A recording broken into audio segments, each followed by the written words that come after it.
name is Ian Gemmill. I'm from McDonald's Corners, Ontario. We're looking at a 1993 International 4700.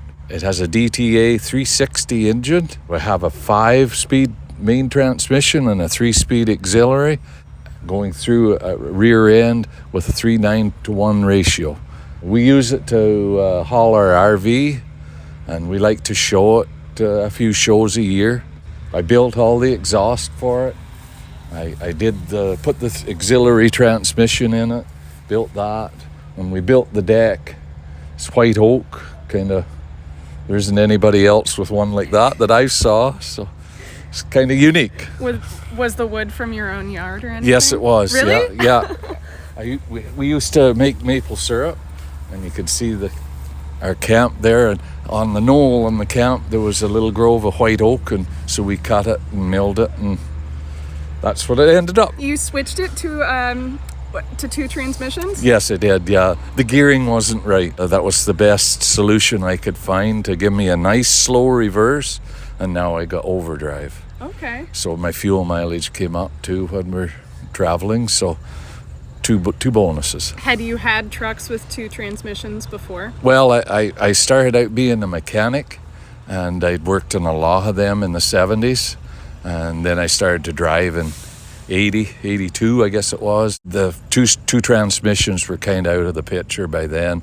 They were all like 13s, 15s, 18s, yeah. So by the time you built this, was it like a learning curve to get back into it?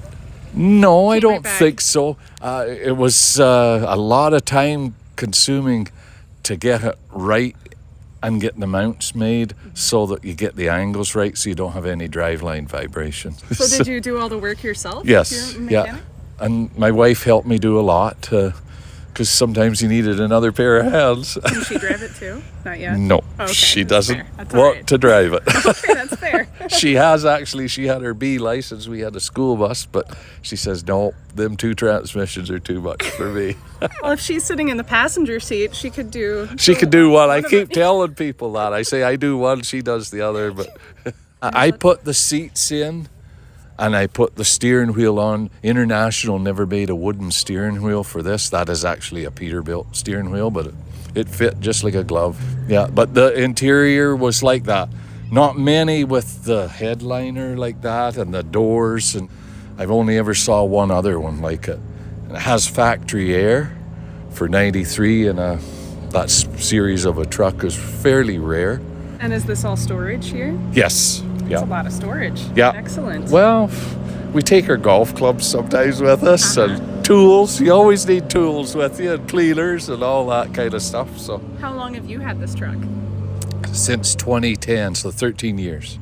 Okay. Yeah, it took us 2 years to get it drivable on the road, and then we just kept adding every year different things, yeah. And what is your favorite thing about it? Oh, I think the deck, because there's nobody else with one. Like, even took it to Macungie, and a lot of people said, it's pretty unique. Excellent. Yeah, and the 2 transmissions too. There was people looked at that, and one guy even crawled underneath because he wanted to know how to do it because he wanted to do one, eh? Now I have to ask, since we're in Canada and you do maple syrup, is that just a hobby or is it like a No, we did it as a job? business. Okay. I was able to, a lot of times with the work I had trucking, because we have up here what they call load restriction season in the spring, when the roads are breaking up and that. So I was able to, that's the time you make maple syrup. So I was able to take the time and do the syrup and then go back about the 1st of May trucking again.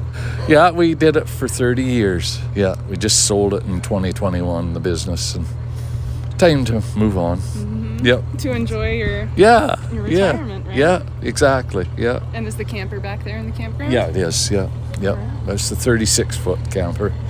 So it's nice to have a truck that handles it well, not just a little pickup truck and it's pushing you around on the road. This is just perfect. Yeah.